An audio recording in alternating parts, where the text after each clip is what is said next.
तो पता ही है 1 अप्रैल 2026 से new income tax act 2025 applicable हो जाएगा। तो उसमें अभी FAQ यानी frequent asked question income tax department ने जारी कर दिया है और उसमें टोटल 10 चैप्टर दिए हैं, यानी टोटल 10 पॉइंट दिए हुए हैं। तो आज हम उसमें से एक furnishing of income tax return उसके बारे में हम बात करेंगे। तो चलो शुरू करते हैं। नमस्कार दोस्तों, मैं हूँ CA अजय कुमार वैद्य और आज हम चर्चा करने वाले हैं न्यू इनकम टैक्स एक्ट 2025 के अंतर्गत income tax return ITR filing से जुड़े की प्रोविजंस और फैक्ट्स पर। Furnishing of income tax return ITR A. Overview Return Filing Framework During Transition. Question 3.1 Income Tax Act 2025 के तहत रिटर्न ऑफ इनकम फाइल करने से संबंधित की प्रोविजंस क्या हैं?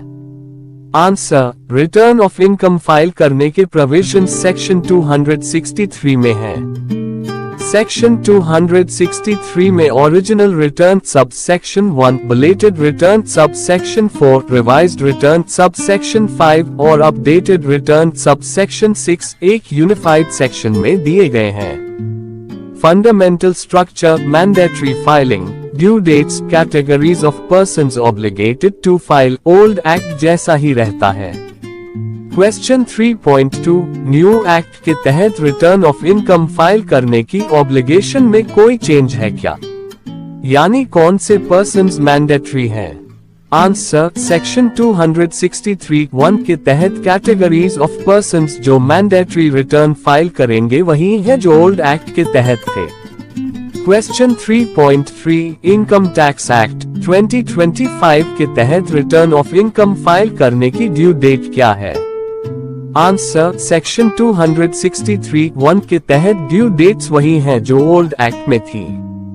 Table as per finance bill 2026। अब हम बात करते हैं ITR फाइल करने की ड्यू डेट्स के बारे में जो फाइनेंस बिल 2026 के अनुसार तय की गई हैं। पहले, असेसी जिसमें पार्टनर्स ऑफ फर्म और स्पाउस भी शामिल हैं, अगर सेक्शन 10 अप्लाई होता है और सेक्शन 172 भी अप्लाई होता है तो इनकी ड्यू डेट है 30 नवंबर। फिर I company, E assessee other than company जिनके अकाउंट्स का ऑडिट रिक्वायर्ड है और E पार्टनर ऑफ फर्म जिनके अकाउंट्स का ऑडिट रिक्वायर्ड है। अगर सेक्शन 172 अप्लाई नहीं होता है तो इनकी ड्यू डेट है 31 अक्टूबर। आगे बढ़ते हैं। I असेसी जिनकी बिजनेस या प्रोफेशन इनकम है और अकाउंट्स का ऑडिट रिक्वायर्ड नहीं है और E पार्टनर ऑफ फर्म जिनके अकाउंट्स का ऑडिट रिक्वायर्ड नहीं है। इनकी ड्यू डेट है 31 अगस्त।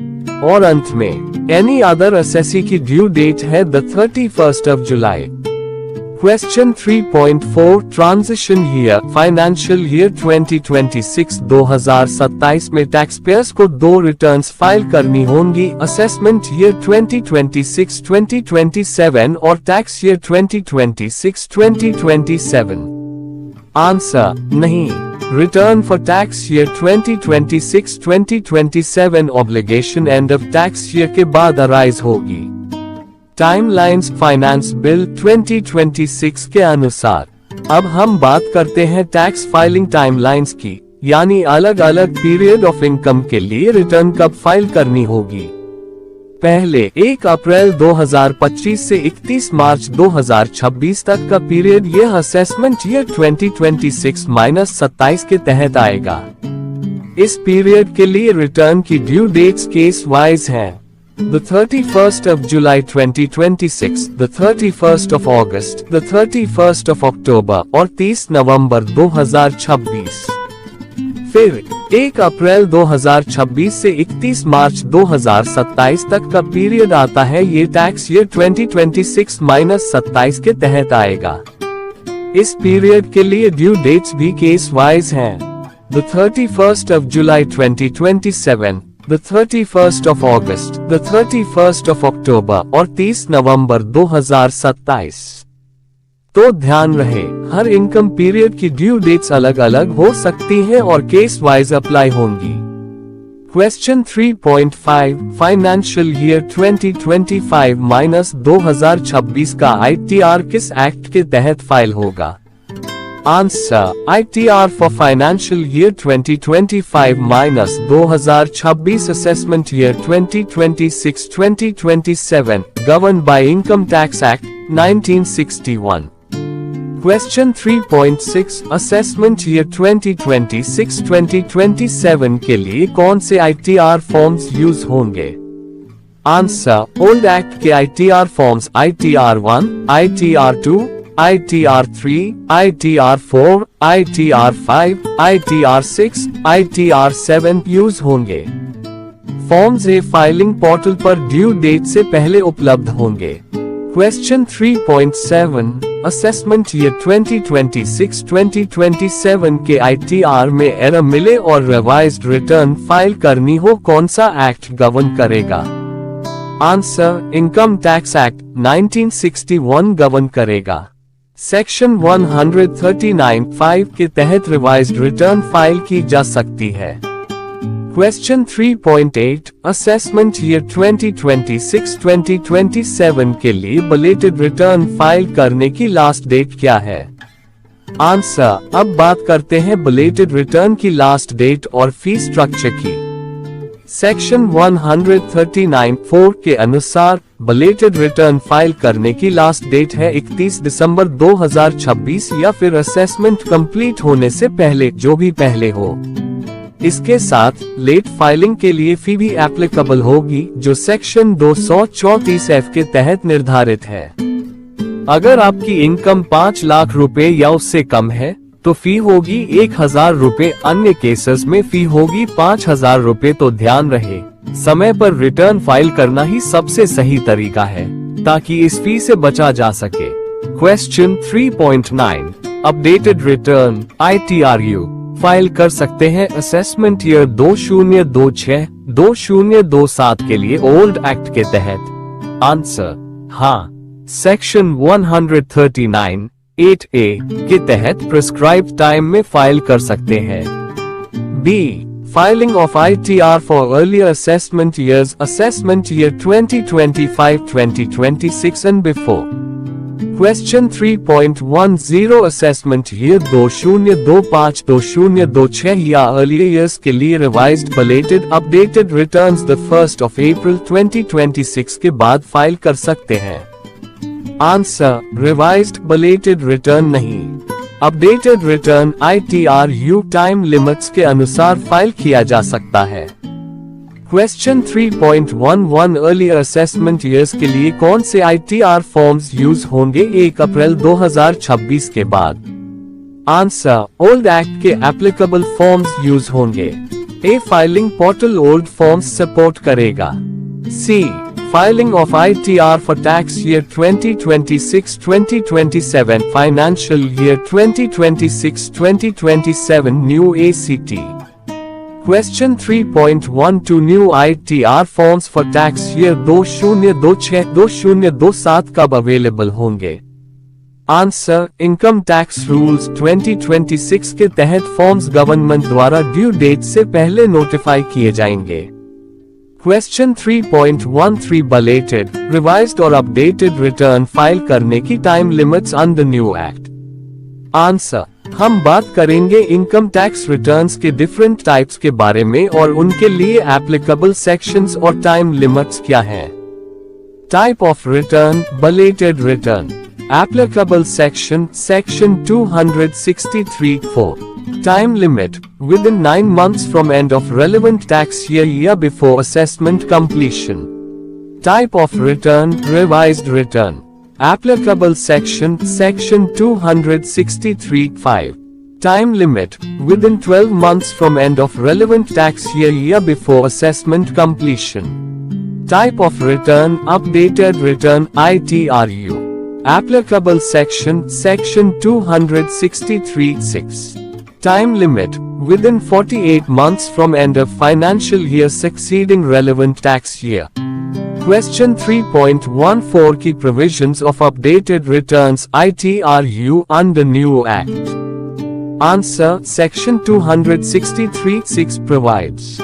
File within 48 months from end of financial year succeeding tax year. Available whether original, revised, belated, filed or not. Cannot enhance loss, decrease tax liability, or increase refund. Only one updated return per tax year. Additional tax payable under Section 267. D. Return filing subsequent to search operation. Question 3.15 Search under Section 132 Old Act before New Act. Notice issued after the 1st of April 2026 कौन सा Act? Answer: Old Act govern करेगा. Return block period के लिए section 158 BC old act अनुसार file करेंगे. Question 3.16 Books, Documents, Assets Requisition US 132A Old Act before New Act follow up Old या New Act. Answer: Old Act govern करेगा. E. Practical scenarios during parallel operation.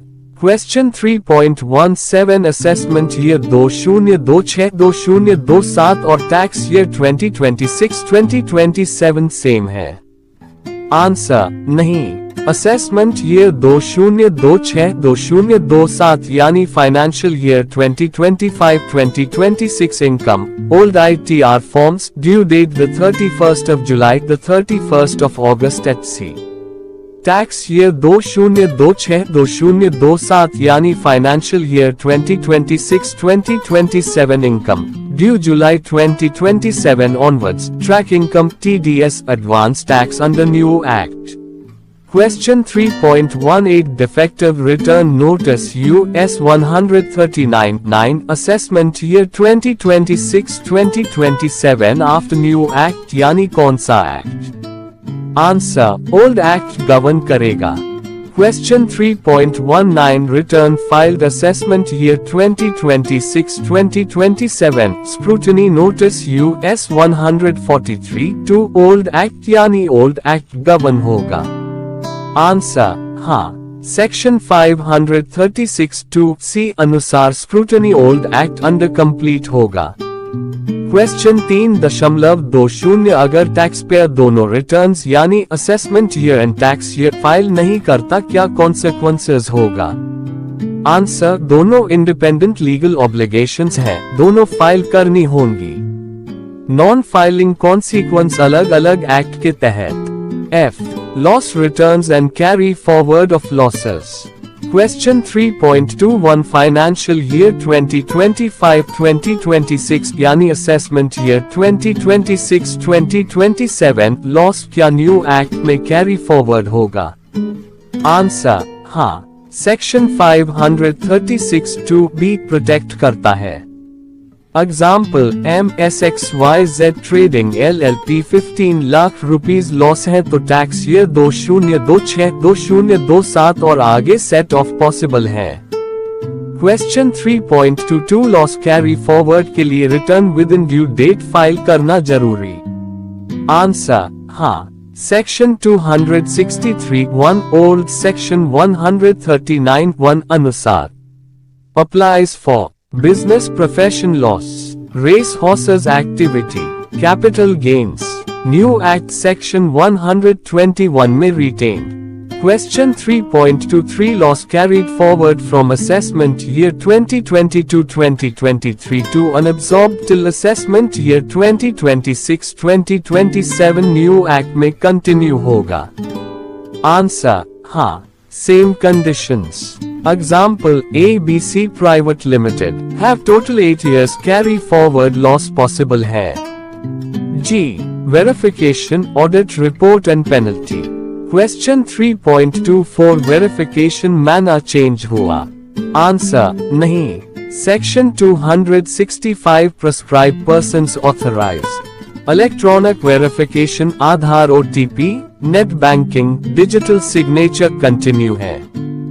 Question 3.25 Tax Audit Report Financial Year 2025-2026 report is filed after the 1st of April 2026. Then कौन सा act applicable है? Answer: Old Act. Form 3CA, 3CB, 3CD as applicable. Due date 1 month before ITR due date. Question 3.26 Fee for late filing under new act. Answer: नए income tax act में section 428 वही काम करता है जो पुराने act की सेक्शन 234F करती थी। लेट फी की डिटेल्स कुछ इस तरह हैं। अगर इनकम 5 लाख रुपए या उससे कम है फी 1000 रुपए। अन्य केसेस में फी 5000 rupees.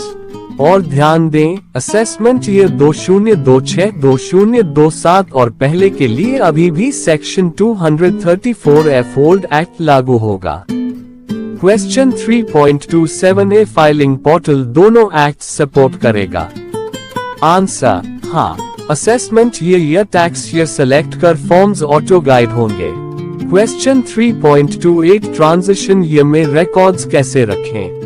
Answer: Income, expenses, TDS, advance tax clearly segregate financial year 2025-2026, financial year 2026-2027. Challans correct assessment year और tax year reflect करें। Form 26AS और annual tax statement reconcile करें। Old Act section and New Act section mapping reference रखें। Returns due date से पहले file करें। दोस्तों, video कैसा लगा वो कमेंट में जरूर बताएं। बेंजामिन फ्रैंकलिन ने कहा है, in this world nothing can be said to be certain except death and taxes. यानी इस दुनिया में दो ही चीज निश्चित है, एक मृत्यु और दूसरा टैक्स।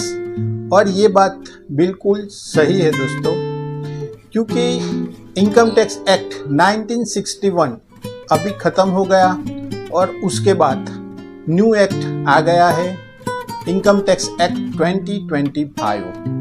और इनकम टैक्स डिपार्टमेंट ने इसके बारे में फ्रीक्वेंट आस्क्ड क्वेश्चन अभी जारी कर दिया है। और इस ट्रांजिट पीरियड में हमें क्या बात ध्यान में रखनी है, आज हम उसी के बारे में बात करने वाले हैं। हमारा आज का टॉपिक है topic number 2, TDS, TCS, advance tax और सेल्फ असेसमेंट टैक्स रिफंड। वो ट्रांजिट पीरियड में कैसे हमें टैक्स भरना है और कौन सा सेक्शन उसमें हमें एप्लीकेबल होगा, वो सब हमें यहाँ पे हम इस टॉपिक में चर्चा करने वाले हैं। तो हमारा आज का पहला टॉपिक है TDS। TDS का हम ओवरव्यू देखते हैं और ट्रांजिट पीरियड में TDS के लगते frequent asked question income tax department ने जो दिए हैं वो हम आज 1 by 1 देखते जाएंगे। तो चलो शुरू करते हैं। हमारा पहला क्वेश्चन है क्वेश्चन 2.1।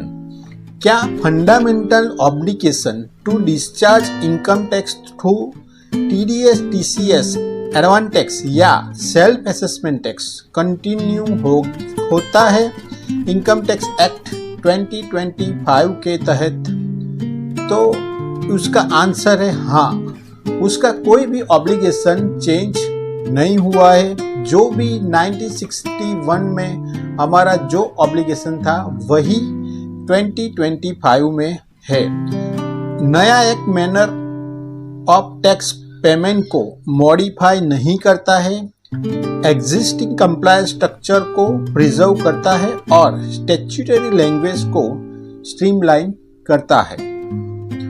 तो हमारा कोई ऑब्लिगेशन चेंज नहीं होता है। अब आगे बढ़ते हैं क्वेश्चन 2.2। क्या permissible mode of tax payment बदल गया है? तो दोस्तों उसका आंसर है नहीं। टैक्स पे करने के मोड अनचेंज है। Tax authority banking channel including electronic payment mechanism से पे करने होंगे, जैसे government time to time notify करेगी, तो उसमें भी कोई चेंज नहीं है। आगे देखते हैं frequent asked question 2.3 income tax act 2025 में टीडीएस प्रोविजन में क्या बदलाव है। तो उसका आंसर है ब्रॉडली पॉलिसी सेम है, पर न्यू एक्ट टीडीएस प्रोविजन को सिंप्लीफाई और टेब्यूलर मैनर में प्रेजेंट करता है। ओल्ड एक्ट के टीडीएस सेक्शन 192 टू 194T को अब सेक्शन 392 और सेक्शन 393 में कंसोलिडेट किया गया है। Section 392 deduction of tax at source on salary को रखा गया है और section 393 deduction of tax at source on other payment, जैसे commission, brokerage, rent, payment on transfer of certain immovable property और अदर स्पेसिफाइड पेमेंट। सेक्शन 393 में 3 table है applicable to 3 broad category of पेइंग, रेसिडेंस, नॉन रेसिडेंट और any person. प्रत्येक table में nature of income, monetary threshold, pair person और applicable rate of TDS specified है। TDS TCS rate और threshold large same है जैसे ओल्ड एक्ट में था, यानी सिर्फ सेक्शन चेंज हुए हैं, वरना सब कुछ वैसे का वैसा ही है। थ्रेशोल्ड लिमिट भी सेम ही है जो पिछले साल थी। अब आगे बढ़ते क्वेश्चन 2.4 ट्रांजिशन पीरियड में टीडीएस ऑब्लिगेशन कौन से एक्ट के अंदर होगी। तो उसका आंसर है टीडीएस ऑब्लिगेशन कंटिन्यू होगी उस एक्ट के तहत जो एप्लीकेबल है फाइनेंशियल ईयर में जिससे सम पेड या क्रेडिट हो, यानी यहाँ पे सिर्फ फाइनेंशियल ईयर में ध्यान रखना है। कोई भी सम पेड या क्रेडिट या ऑन और बिफोर 31 मार्च 2026 के पहले होगा तो इनकम टैक्स एक्ट 1961 एप्लीकेबल होगा। और फर्दर कोई भी सम पेड या क्रेडिट या आफ्टर 1 अप्रैल 2026 के बाद होगा तो न्यू एक्ट इनकम टैक्स 2025 लागू होगा। अब आगे बात करें क्वेश्चन 2.5 टीडीएस टीसीएस के लिए कौन सा सेक्शन कोट करना चाहिए आफ्टर 1 अप्रैल 2026 में। तो उसका आंसर है ट्रांजैक्शन एंटर इनटू ऑन और after 1 April 2026 deductor collector must quote relevant table item of section 393 या section 394 for TCS of Income Tax Act 2025। Old section जैसे 194C, 194J या 194H कोट करने से सिस्टम लेवल वैलिडेशन एरर आ सकती है। तो हमें ये ध्यान रखना है कि 1 अप्रैल 2026 के बाद अगर आप न्यू फाइनेंशियल ईयर में टीडीएस डिडक्ट कर रहे हो तो न्यू सेक्शन ही एप्लीकेबल होगा। क्वेश्चन नंबर 2.6 मार्च और अप्रैल 2026 के कॉन्ट्रैक्ट सर्विस में टीडीएस कैसे डिटरमाइन होगा। तो उसका आंसर है टीडीएस एप्लीकेबिलिटी डिपेंड करेगी इवेंट अर्लियर ऑफ क्रेडिट और पेमेंट मैकेनिज्म पर, यानी earlier event of credit payment on और बिफोर 31 मार्च 2026 होगा तो टीडीएस का प्रोविजन 1961 के एक्ट में अप्लाई होगा। और earlier event of credit payment on और आफ्टर 1 अप्रैल 2026 होगा तो TDS provision section 393 income tax act 2025 applicable होगा। आगे बात करते हैं क्वेश्चन 2.7 की। तो उसमें क्वेश्चन है टीडीएस डिपॉजिट की ड्यू डेट क्या है और क्या इनकम टैक्स एक्ट 2025 में कोई चेंजेस है। Under income tax act 1961 TDS generally deposit करना होता है सेंट्रल गवर्नमेंट को within 7 of the month following the month of deduction except 1. TDS deducted in March, due date 30th April for non-government deductor. TDS under section 194IA, 194IB, 194M and 194S, due date 30 days from end of month of deduction. Income Tax Act 2025 में due date continue रहती है prescribe by rules without any policy change, यानी अभी कोई changes हुआ नहीं है। जो भी हमारा ड्यू डेट 1961 के एक्ट में है वही ड्यू डेट 2025 में भी रहेगी। आगे बात करें क्वेश्चन 2.8 मार्च 2026 में टीडीएस डिपॉजिट की ड्यू डेट क्या है। तो उसका आंसर होगा tax deducted in March 2026 deposited by 30th April 2026 by non government deductor, government deductor deposit by challan 7th April 2026। Default पर इंटरेस्ट और पेनल्टी एक्शन एप्लीकेबल है, यानी जो पहले था वही डेट रहेगी। और मार्च का 2026 जो ईयर एंडिंग है वो उसको हम 1996 का ही रूल अप्लाई करेंगे। Question 2.9 TDS after 1 April 2026 on sum paid credit before 31 March 2026 challan किस एक्ट में हम फाइल करेंगे। तो टीडीएस डिडक्शन और डिपॉजिट लिंक है डेट ऑफ डिडक्शन पर। Tax deducted under 1961 act prior to transition, तो डिपॉजिट ऑब्लिगेशन भी अंडर 1961 एक्ट में ही होगा। एग्जिस्टिंग चलन और पेमेंट मोड कंटिन्यू करना पड़ेगा।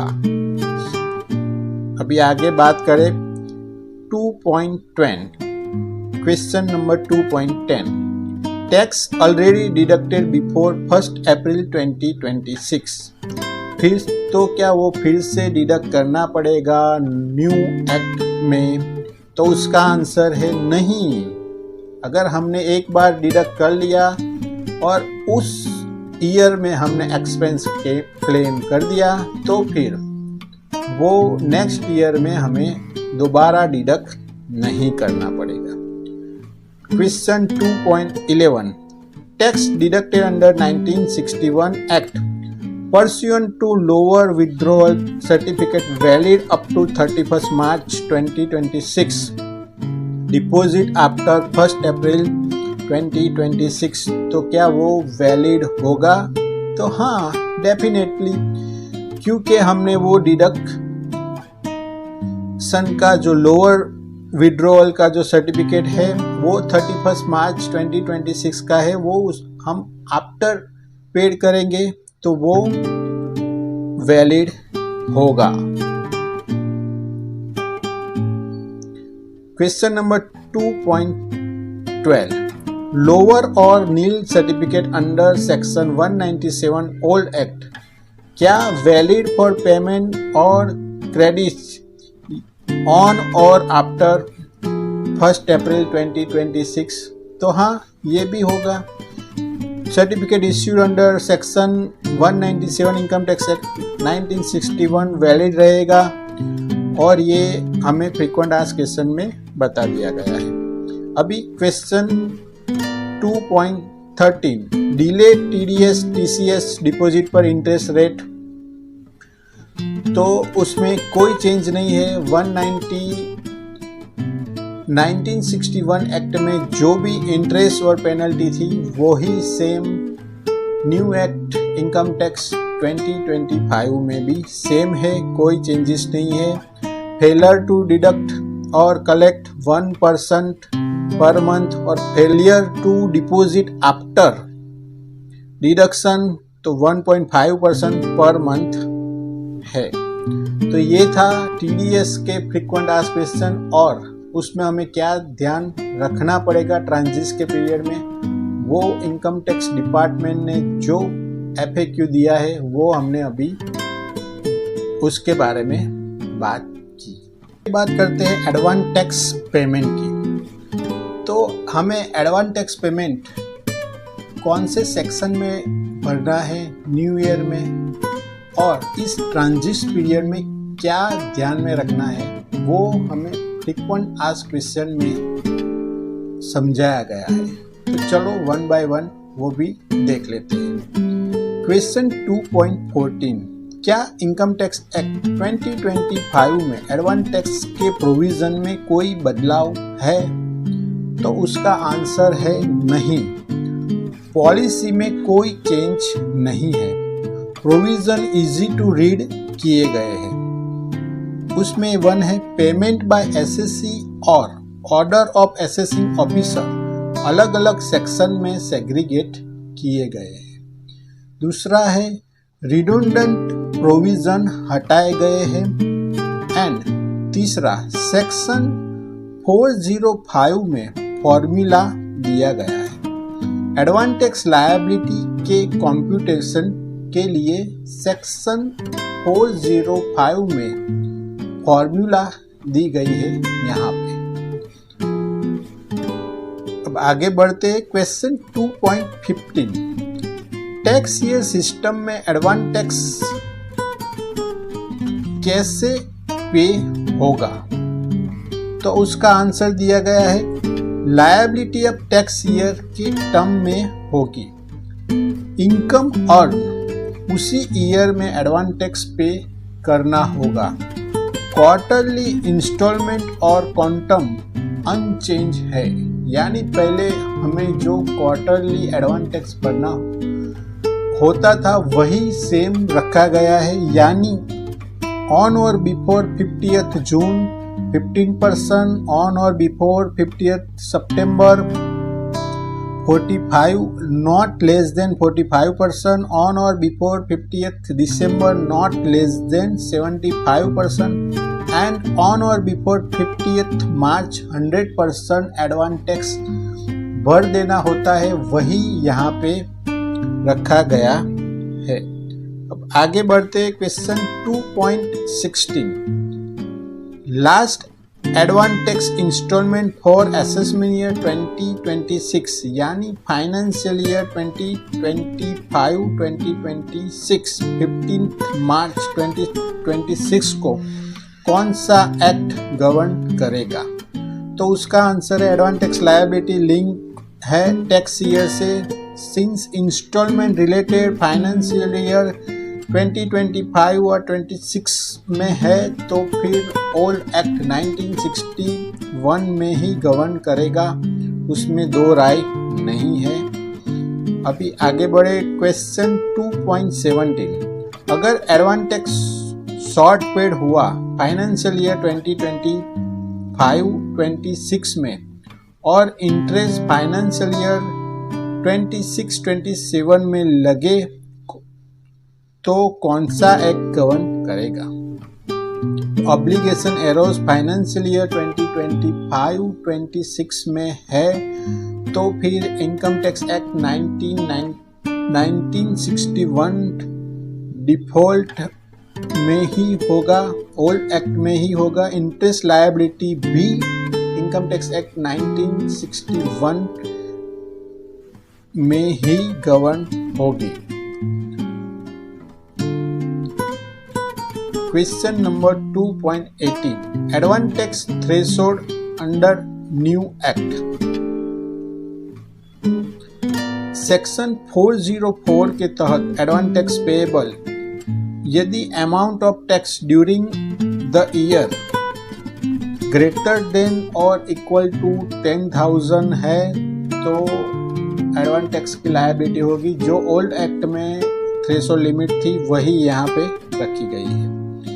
आगे बढ़े question 2.19 first instalment of advance tax for tax year 2026-27 due to 50th June 2026 कौन सा एक्ट अप्लाई होगा? तो वो definitely new income tax act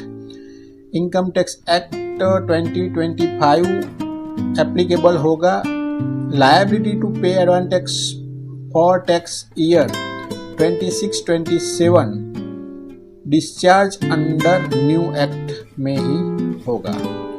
आगे बढ़े तो question 22.20 present in taxation scheme में बिजनेस इनकम के लिए advance tax requirement.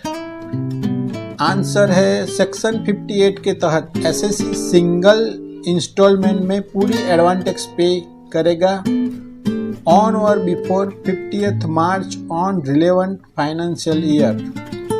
Requirement same है ओल्ड एक्ट के तहत जो था वही न्यू एक्ट में प्रिजम्पटिव टैक्सेशन में भी रखा गया है। अभी आगे बात करें क्वेश्चन 2.21 एडवांस टैक्स शॉर्टफॉल पर इंटरेस्ट रेट भी अनचेंज है। सेक्शन 424 यानी ओल्ड एक्ट में 234B था वो अभी सेक्शन 424 हो गया है। 1% पर मंथ फॉर फेलियर और पे लेस देन 90% और सेक्शन 425 जो ओल्ड एक्ट में 234C था वो 1% या 3% फॉर डिटरमेंट ऑफ इंस्टॉलमेंट। तो परसेंटेज सेम ही है, सिर्फ सेक्शन के नाम चेंज हुए हैं। एडवांस टैक्स शॉर्टफॉल के इंटरेस्ट रेट के लिए अभी हम पार्ट सी देखते हैं जो self assessment tax payment and brought forward MAT minimum alternate tax and alternative AMT credit उसके बारे में आगे क्वेश्चन दिया गया है। Question 2.22 self assessment tax for assessment year 26-27 यानी फाइनेंशियल ईयर 25-26 पेड जुलाई 26 कौन सा एक्ट गवर्न करेगा? तो section 140A of income tax act 1961 govern करेगा। यानी हमारा जो भी फाइनेंशियल ईयर 25-26 के लगते कोई भी टैक्स हो वो पुराने एक्ट में ही गवर्न होगा या पुराने एक्ट में ही हमें भरना है, नए एक्ट में नहीं भरना। Question 2.23 transition year financial year 26-27 में टैक्स पेयर को कौन सी सावधानियां रखनी चाहिए? ये क्वेश्चन हमारे लिए बहुत महत्वपूर्ण है जो हमें इसमें ज़्यादा ध्यान देना है। करेक्ट असेसमेंट ईयर सिलेक्ट करें। फाइनेंशियल ईयर 25-26 पेमेंट करना है तो वही सिलेक्ट करें और फाइनेंशियल ईयर 26-27 सिलेक्ट करना है तो फिर वो टैक्स ईयर सिलेक्ट करें। करेक्ट टैक्स ईयर सिलेक्ट करें फॉर फाइनेंशियल ईयर 26-27 पेमेंट के लिए। एग्जाम्पल यहाँ पे दिया गया है self assessment tax financial year 25-26 paid to June 26 तो हमें असेसमेंट ईयर 26-27 सिलेक्ट करना है, नहीं कि टैक्स ईयर। ओके, और दूसरा एग्जांपल है एडवांस टैक्स फाइनेंशियल ईयर 26-27। अगर हम भर रहे हैं तो वहाँ पे टैक्स ईयर 26-27 सिलेक्ट करना है, नहीं कि एडवांस असेसमेंट ईयर। आगे बात करें question 22.24। Annual information statement new act में कंटिन्यू होगा, तो उसका आंसर है up to assessment year 26-27 old act 1961 होगा, और फ्रॉम टैक्स ईयर 26-27 से रिप्लेस हो जाएगा और उसका नया फॉर्म नंबर 168 लागू होगा। क्वेश्चन 2.25। ओल्ड एक्ट से कैरी फॉरवर्ड एमएटी और एएमटी क्रेडिट अनयूटिलाइज बिफोर 1 अप्रैल 26, उसका क्या होगा? तो वो कैरी फॉरवर्ड होगी, उसमें कोई दो राय नहीं है, और न्यू एक्ट में भी वो अवेलेबल होगी। आगे का क्वेश्चन है 2.26।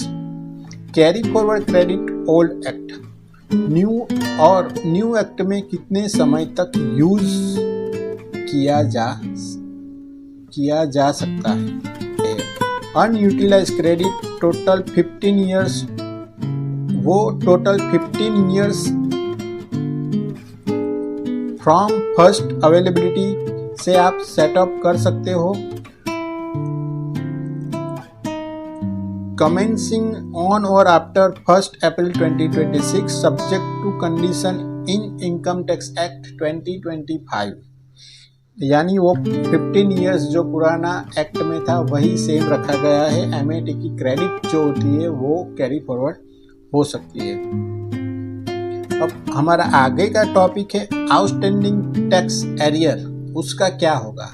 जो पुराने एक्ट में टैक्स आउटस्टैंडिंग है वो नए एक्ट में कैसे शामिल होगा और उसका क्या होगा, उसके लिए फ्रीक्वेंट आस्क्ड क्वेश्चन दिए गए हैं, उसके बारे में हम अभी चर्चा करेंगे। तो हमारा आगे का क्वेश्चन है 2.27। ओल्ड एक्ट में आउटस्टैंडिंग टैक्स लायबिलिटी तो न्यू एक्ट में भी वो पेएबल होगी। तो हाँ, ओल्ड एक्ट के तहत कंप्यूट किया गया टैक्स लायबिलिटी कंटिन्यू रहेगी। उसका एग्जांपल हम देते हैं कि असेसमेंट ईयर 22-23 के लिए अगर नोटिस है और तो वो अनपेड होगी, तो न्यू एक्ट में भी वो पेड करनी ही पड़ेगी, उसमें कोई हमें एग्जम्पशन नहीं है। आगे का क्वेश्चन है 2.28। Tax department old dues recovery after new act, यानी न्यू एक्ट में अगर आपका कोई ओल्ड रिकवरी है तो वो कंटिन्यू रहेगा।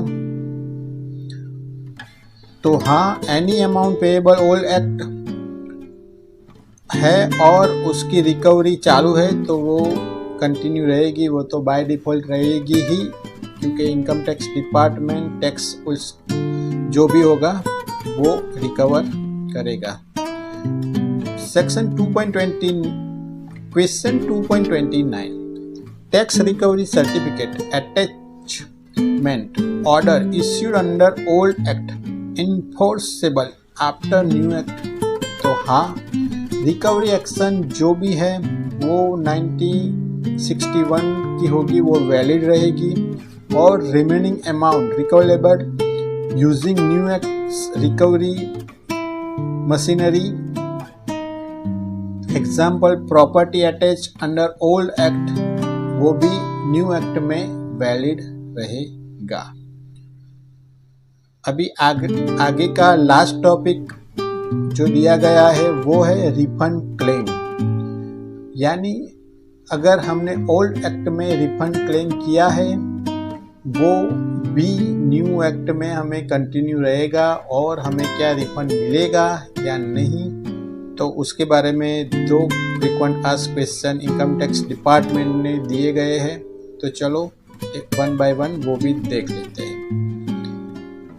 Question number 2.30, income tax act 1961 के तहत अराइजिंग रिफंड क्लेम जो इनकम टैक्स एक्ट 2025 के कमेंसमेंट पर पेंडिंग है उसका क्या होगा? तो उसका आंसर है राइट्स, बेनिफिट, ऑब्लिगेशन या लायबिलिटी जो ओल्ड एक्ट के तहत एरोज हुई है वो कंटिन्यू रहेगी। इसलिए अगर कोई टैक्स पेयर ओल्ड एक्ट के तहत किसी टैक्स ईयर के लिए रिफंड क्लेम करने का एंटाइटल था तो वह रिफंड न्यू एक्ट के कमेंसमेंट के बाद भी एंटाइटल्ड रहेगा, यानी उसमें कोई चेंजेस नहीं है। क्वेश्चन 2.31, फाइनेंशियल ईयर 24-25 में किसी डिडक्टर ने एक्सेस टीडीएस डिडक्ट किया और न्यू एक्ट 1 अप्रैल 2026 को एक्ट आने के बाद क्या एक्सेस डिडक्शन का रिफंड क्लेम किया जा सकता है? यदि हाँ तो कौन सा एक्ट एप्लीकेबल होगा? डिडक्शन के समय की लॉ या क्लेम फाइल करने के समय की न्यू एक्ट? तो कौन सा एक्ट एप्लीकेबल होगा ये यहाँ पे क्वेश्चन में पूछा गया है। और रिफंड क्लेम कर सकते हैं पिछला, वो यहाँ पे पूछा गया है। जैसा पहले बताया था, राइट, बेनिफिट, ऑब्लिगेशन या लायबिलिटी जो ओल्ड एक्ट के तहत एरोज हुई थी वो कंटिन्यू रहेगी। इसलिए अगर टैक्स डिडक्टर ओल्ड एक्ट के तहत किसी टैक्स ईयर के लिए रिफंड क्लेम का एंटाइटल्ड था तो वह रिफंड न्यू एक्ट के पोस्ट होने के बाद भी एंटाइटल्ड रहेगा, सब्जेक्ट टू कंडीशन की refund claim stipulated time of 2 year के अंदर फाइल किया जाए जो उस फाइनेंशियल ईयर के एंड से कैलकुलेट किया जाएगा जिससे टैक्स डिडक्टेबल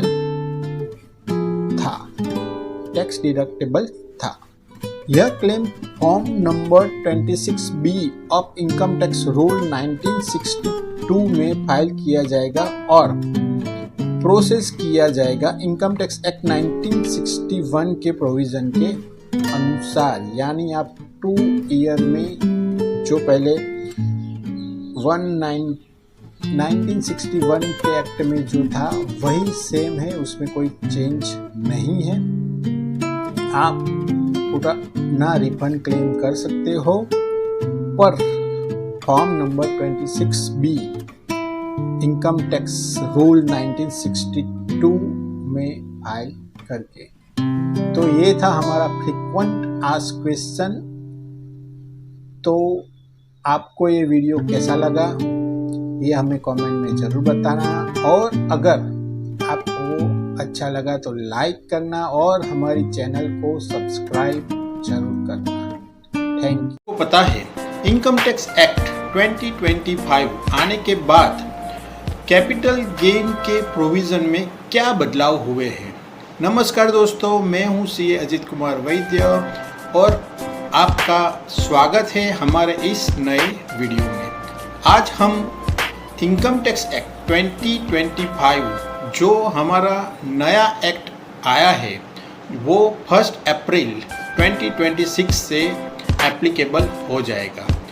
तो कैपिटल गेन के हेड में क्या प्रोविज़न में बदलाव हुए हैं उसके बारे में आज हम बात करने वाले हैं। तो चलो शुरू करते हैं।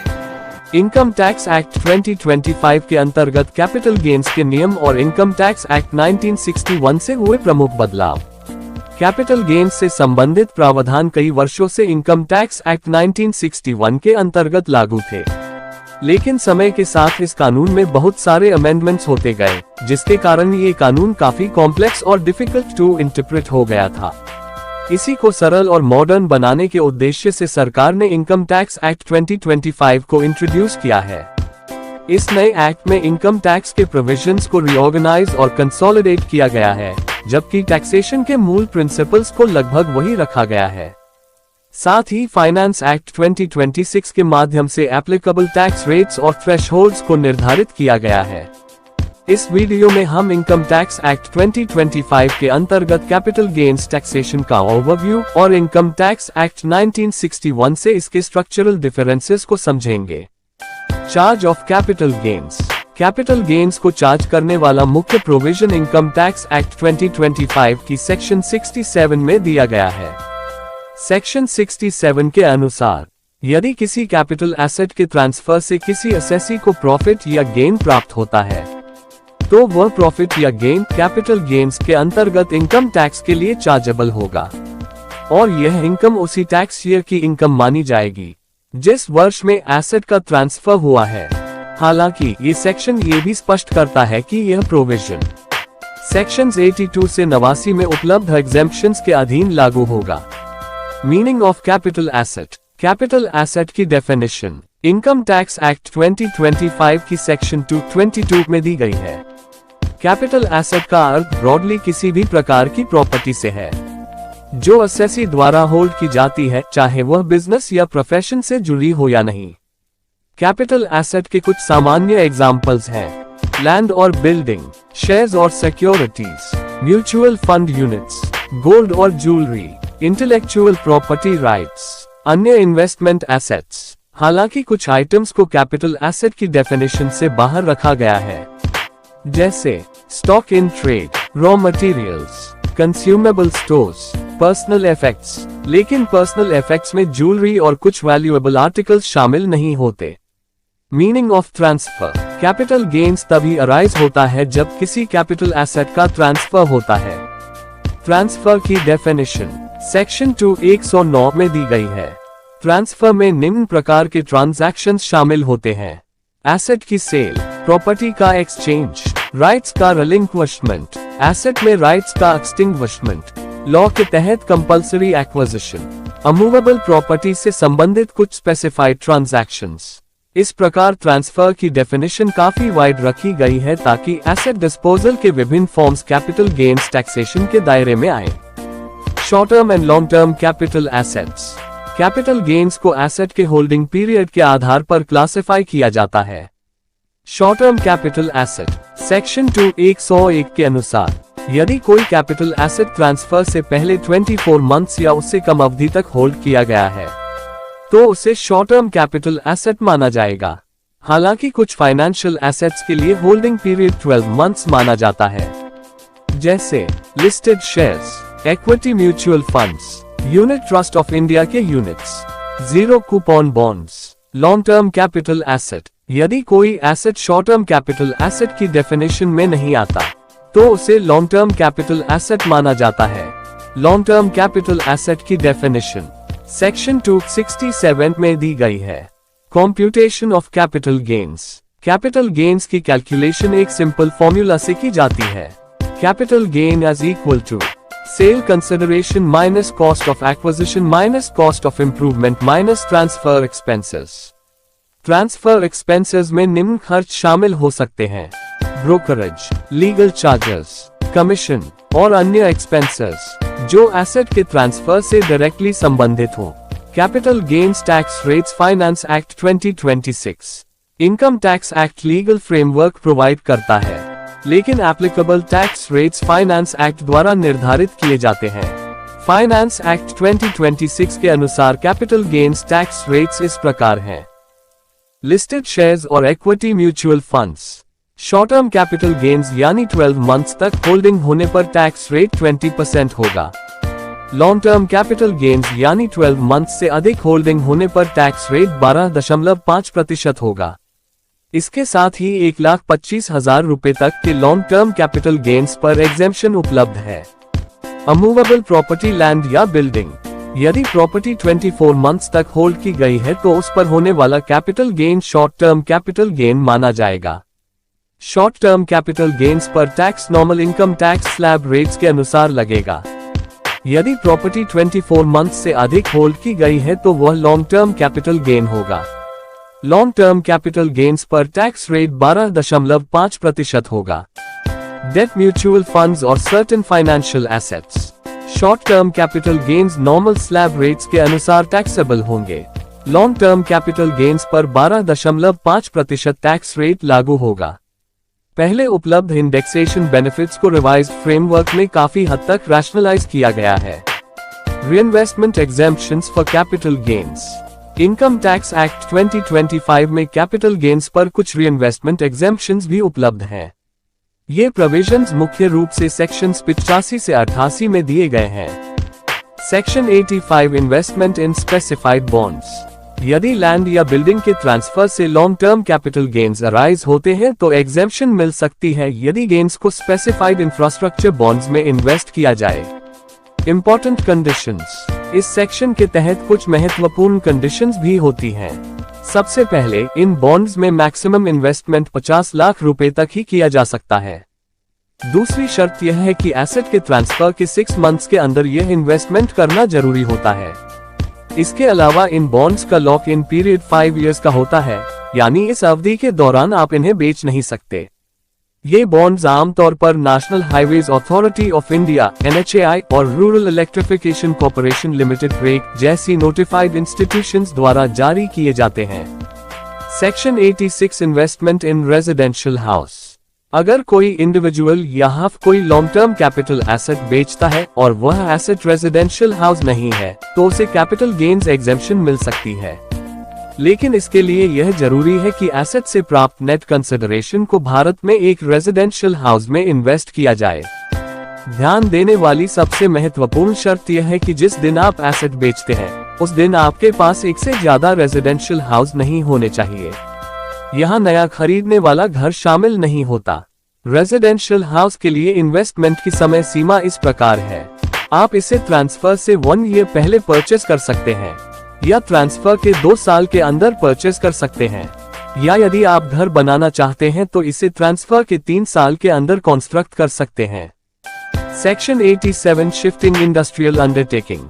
यदि किसी इंडस्ट्रियल अंडरटेकिंग के एसेट्स ट्रांसफर किए जाते हैं और अंडरटेकिंग को अर्बन एरिया से किसी अन्य एरिया में शिफ्ट किया जाता है तो कैपिटल गेन्स एग्जेम्पशन उपलब्ध हो सकती है यदि गेन्स को बिजनेस एसेट्स में रीइन्वेस्ट किया जाए।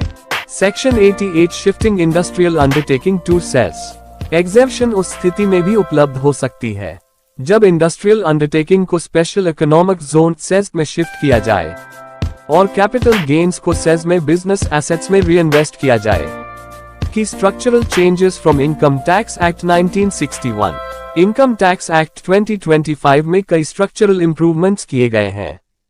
Simplified structure. नए एक्ट में प्रोविजंस को ज्यादा लॉजिकल और क्लियर फॉर्मेट में रीऑर्गेनाइज किया गया है। अब बात करते हैं रिवाइज्ड कैपिटल गेन्स रेट्स की, जो फाइनेंस एक्ट 2026 के फ्रेमवर्क के अनुसार लागू है। इक्विटी या लिस्टेड शेयर्स के लिए, यदि आप एसेट को शॉर्ट टर्म यानी 12 महीने तक होल्ड करते हैं तो उस पर STCG यानी short term capital gains tax 20% लगेगा। वहीं यदि आप एसेट को लॉन्ग टर्म यानी 12 महीने से अधिक होल्ड करते हैं तो उस पर LTCG यानी long term capital gains tax केवल 12.5% लगेगा। इसके अलावा लॉन्ग टर्म कैपिटल गेन्स पर 1,25,000 रुपए तक का एग्जेम्पशन भी उपलब्ध है, यानी इतनी राशि तक के LTCG पर आपको कोई टैक्स नहीं देना पड़ेगा। Conclusion. Income tax act 2025 Bharat के टैक्स लेजिस्लेशन का एक मेजर मॉडर्नाइजेशन है। हालांकि कैपिटल गेन्स टैक्सेशन के फंडामेंटल प्रिंसिपल्स लगभग समान हैं, लेकिन इस एक्ट में प्रोविजंस को अधिक स्ट्रक्चर्ड तरीके से व्यवस्थित किया गया है। साथ ही फाइनेंस एक्ट 2026 के माध्यम से टैक्स रेट्स में भी बदलाव किए गए हैं। टैक्स पेयर्स, इन्वेस्टर्स और प्रोफेशनल्स के लिए इन अपडेटेड प्रोविजंस को समझना इफेक्टिव टैक्स प्लानिंग और कंप्लायंस के लिए अत्यंत महत्वपूर्ण है। अगर आपको यह वीडियो उपयोगी लगा हो तो वीडियो को लाइक करें, शेयर करें और चैनल को सब्सक्राइब करें। Income tax act 2025 whatever tax payer must know. दोस्तों, 60 साल के इंतजार के बाद भारत के इनकम टैक्स एक्ट में एक बहुत बड़ा स्ट्रक्चरल रीबिल्ड हुआ है। लेकिन घबराए मत, कोई न्यू टैक्सेस नहीं लगाए गए हैं। 2025 का यह नया एक्ट टैक्स रेट्स बदलने के लिए नहीं, बल्कि पूरे सिस्टम को ऑर्गेनाइज और सिंप्लीफाई करने के लिए लाया गया है। चलिए समझते हैं वो बड़े बदलाव जो आपको जानना जरूरी है। 31 मार्च 2026 तक आप अभी भी इनकम टैक्स एक्ट 1961 के दायरे में हैं। फाइनेंशियल ईयर 2025-2026 की इनकम पुराने कानून के हिसाब से ही फाइल होगी। 1 अप्रैल 2026 से अब इनकम टैक्स एक्ट 2025 लागू हो गया है। आज से आप जो भी कमाएंगे वो टैक्स ईयर 2026-2027 कहलाएगा और नए नियमों के अंदर आएगा। 3 पैरेलल पीरियड याद रखिए, पुराने केसेस, अपील्स और पेंडिंग रिफंड्स अभी भी 1961 एक्ट के तहत चलते रहेंगे। दोनों कानून कुछ समय के लिए पैरेलल चलेंगे। 4 स्टॉक बायबैक्स अब इससे डिविडेंड्स नहीं बल्कि कैपिटल गेन्स माना जाएगा। 5 STT ऑन डेरिवेटिव्स अब F&O ट्रेडिंग करने वालों के लिए लागत बढ़ जाएगी क्योंकि सिक्योरिटीज ट्रांजैक्शन टैक्स को रिवाइज किया गया है। 6 NRI प्रॉपर्टी अब NRI से प्रॉपर्टी खरीदते समय TAN की जरूरत नहीं होगी, आप सिर्फ पैन से TDS डिडक्ट कर सकते हैं। 7 एक और अपडेट, अब आप ITR 1 फॉर्म में ही 2 हाउस प्रॉपर्टीज से होने वाली इनकम दिखा सकते हैं, जो पहले मुमकिन नहीं था।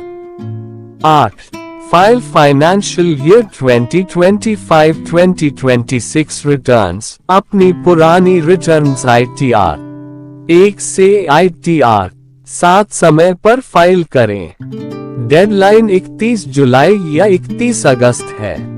9 न्यू टर्मिनोलॉजी, अपनी टीम और रिकॉर्ड्स में प्रीवियस ईयर को भूल जाए और टैक्स ईयर शब्द का इस्तेमाल शुरू कर दीजिए।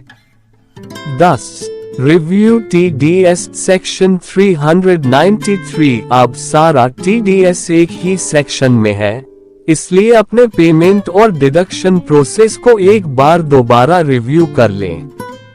11 पैन कंप्लायंस ऑडिट, सुनिश्चित करें कि आपके सभी ट्रांजैक्शंस के साथ पैन लिंक्ड है।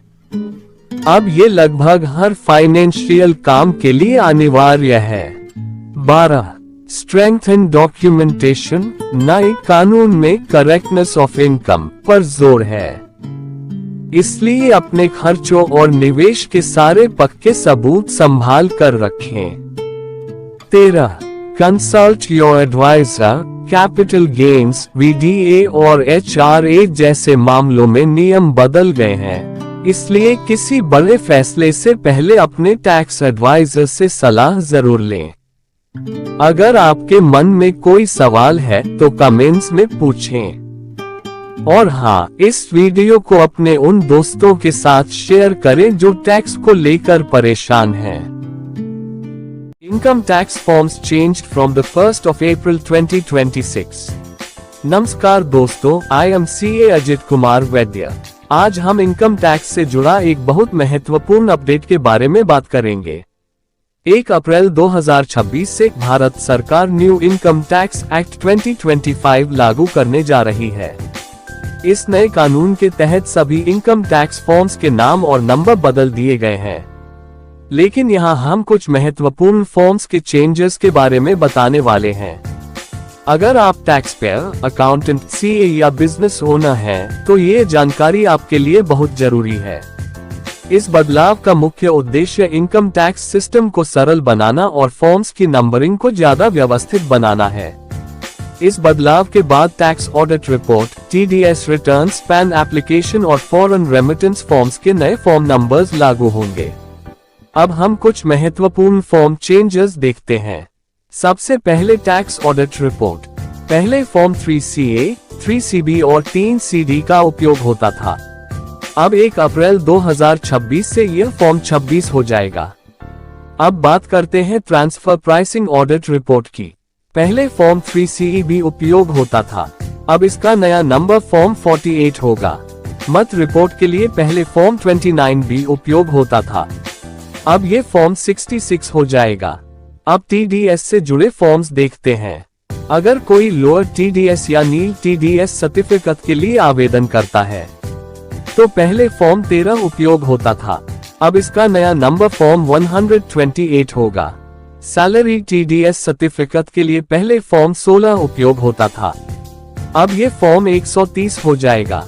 और नॉन सैलरी TDS सर्टिफिकेट यानी फॉर्म 16A अब फॉर्म 131 होगा।